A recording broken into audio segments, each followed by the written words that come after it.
Fellow Southern Cameroonians, fellow Southern Cameroonians, fellow Ambazonians, my name is Sisi Kwayo Tabe. I am the chairman of the Governing Council. And I come to you this evening to greet you, to thank you.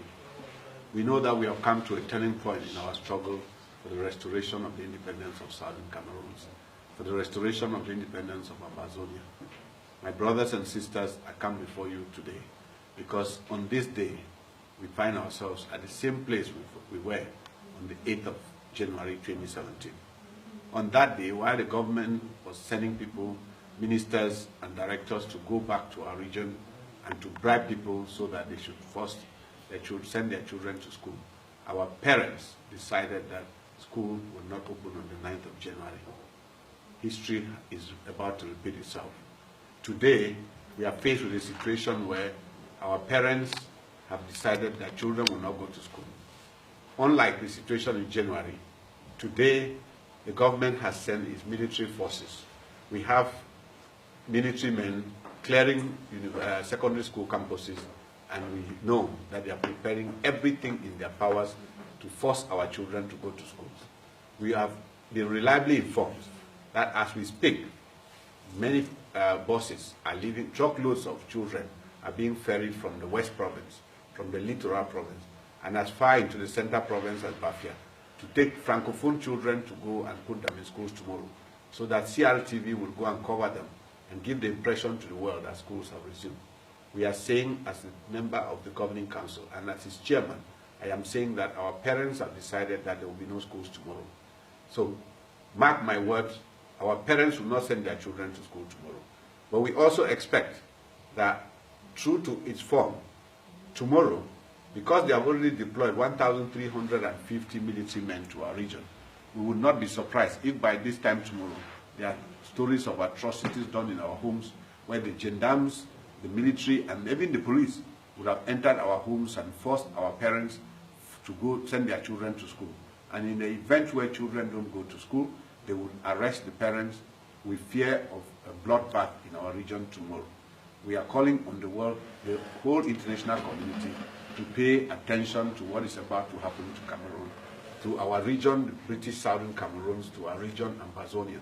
Mr. Paul Biya has decided that he will exterminate our people, and he has decided so because all attempts that he has done in the last 8 months have not yielded any fruits. When we started this, our protest, when we started this, our criticisms of the way things have been, our lawyers went onto the streets, and all they needed was to walk on the streets. Even in their wigs and their gowns, they were attacked by the forces that Mr. Biya sent down on them. He rains force on everybody who tries to protest, even though we know a normal protest is supposed to be a right of every citizen of a nation. A couple of weeks later, when the teachers decided to protest their situation, the same fate came onto them. And the students of the universities of Buea and Bamenda, when they tried to protest, we know what happened to them. Our daughters were raped, and children were rolled into mud, and they arrested most of our children. A situation that befell our nation until January, when the parents decided not to send their children to school. Our leaders, Barrister Agboola, Dr. Fontemiba, and many others, Mancho BBC, were arrested from the 17th of January and locked up in very unworthy conditions in cells that are meant for 2 people. They will put 10 people and 20 people and 25 people. Over the last 8 months, we have recorded massive deterioration of health of our people because of the conditions of their detention. Amongst those people detained, we also recount here Justice Ayapol Abene, a justice of the Supreme Court who was hijacked from his house on a Saturday. This country is a country led by Mr. Paul Biya, which is no respecter of law. 8 months have passed, and a couple of days ago, in a symbolic gesture which has no reference to the problem in hand, Mr. Biya decided to release a couple of our people. He released Barrister Agboola, he released Dr. Fontemiba and Ayapol Abene. He also released about 20 or 30 of our people. Our records show that over 400, as a matter of fact, close to 500 of our people have been arrested and have disappeared. We have stories of 12 mass graves covered in a region of Yaoundé called Soa. And we are now asking, we have come up with a list of all the people that we know have disappeared in the northwest and the southwest. That's our southern Cameroon's region. We are going to publish that list tomorrow. And we are saying that the government of the Republic of Cameroon has to take each of those names and tell us their whereabouts. They owe it to us, they owe it to the international community. Because they know that they will not have all those people to account for, they did a symbolic gesture the other day by releasing 53 people. Amongst the notable people who were detained and who still remain locked up is Mancho BBC and Penn Terence. We are asking for the immediate release, not only of these two leaders, but of all our people who are in detention. We are also asking for the immediate and unconditional release of all our people, not only those who have been locked up, but we are saying that the government of Mr. Paul Biya must unban all the movements that have been protesting for the rights of the English-speaking, the rights of the Anglophones in Cameroon. Failure to do so, our parents will not send their children to school. And even when they do so, we are going to ask the international community, led by the United Nations, the African Union, and recently we have also got the European Union that is ready to mediate in the discussions. The discussions which will lead to the exit, the restoration of the Republic of Ambazonia. We have decided after 56 years that enough is enough, and we are going to walk away and go to our own nation. We are reminding our soldiers, the soldiers of the Republic of Cameroon. We have seen them going to secondary schools to clear those schools, to prepare those schools for the return of school tomorrow. Not only do we know that schools will not start tomorrow, we are asking the military people of Cameroon what right they have to enter into schools and prepare schools for school resumption. This is the first year in the history of this nation where we have had military people. We watched them on video shamelessly saying that even asking themselves why they are in those schools clearing. And we are saying to Mr. Biya, take your forces out of our region. We are actually asking him not only to take the forces that he brought to our region to militarize our region away, we are asking him now to ask his governors to leave our region. We are asking him to ask his senior divisional officer to leave our region. We are asking him to tell the divisional officer to leave our region. This moment has come when we are asking all our brothers and sisters, especially those in the military, and I want to take this opportunity to thank them, those who have been providing us with information. We now know that most of them, their guns have been seized from them. Those whose guns have been left with them have no cartridges. That is a sign by the Yaoundé regime that they don't belong there.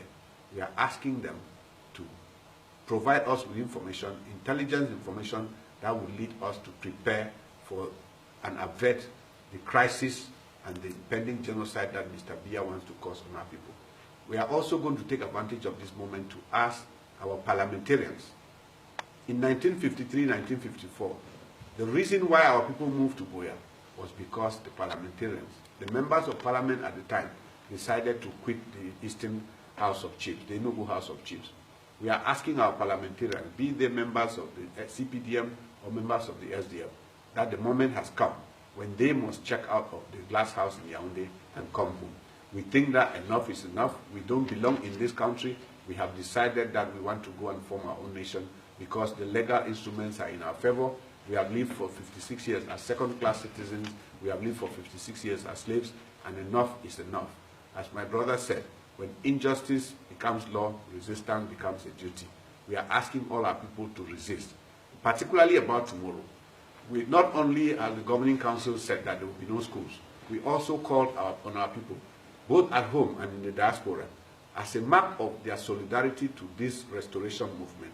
We have asked them that they should take a sign which they will put in their homes, on their windows, on their doors, and on their fences. That sign is a Passover sign. As a Passover sign, we ask them to have a tree branch and a white cloth, a white handkerchief or a white cloth, something of this nature. So you go to the farms or you go to anywhere and cut a small tree branch and you tie a white handkerchief on it. The tree branch is the hope of our forestry and our agriculture that we hope to build as we go forward. But the white handkerchief symbolizes purity. We are a nation, we are going to be a nation where we are not calling for violence. We are going to be a nation of purity. And we are asking our people to observe this tomorrow. We are asking not just those at home, but those in the diaspora. We want to send a message to Mr. Paul Biya He does not control our people. He ceased controlling our people from November 2016. He would never have control on our people. We determine the destiny of our nation, and we are hopeful. We are praying to God. We are asking the international community to come now and avert the genocide that Mr. Biya is preparing for the people of Southern Cameroon. We know that with God on our side, we are going to get to Buea and we'll celebrate the nation. I want to thank all of you. And by the way, let me close this by giving a message to our mothers. In the event when Mr. Biya's forces come to your homes, our mothers, I am requesting all of you to stage protest marches. Go to the governor's office, go to the SDO's office, and go to the DO's office and tell them to release your children. Because they are your children. You bore those children in your wombs for 9 months. None of us can imagine the pain and what it takes to be a mother. Because those are your children, we are asking you to go and claim your children. Go to any time your children are arrested, you have to go to the governors. Form yourselves in groups, in villages. Go to the governor's office and tell him that you want your children. If we act as a people, all of us, there's no way Mr. Biya's dungeons, as dirty and as terrible as they are, there's no room to lock 8 million of us. And that's what we want to tell him, that you cannot lead the people without their consent. We refuse to give him the consent to lead us. We are a nation of our own.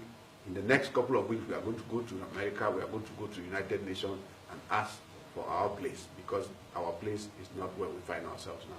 I want to thank all of you. I want to ask all of you to come as one person tomorrow and beyond to say that no schools in our region. Thank you. God bless you all. Okay. Are we done? We are still showing the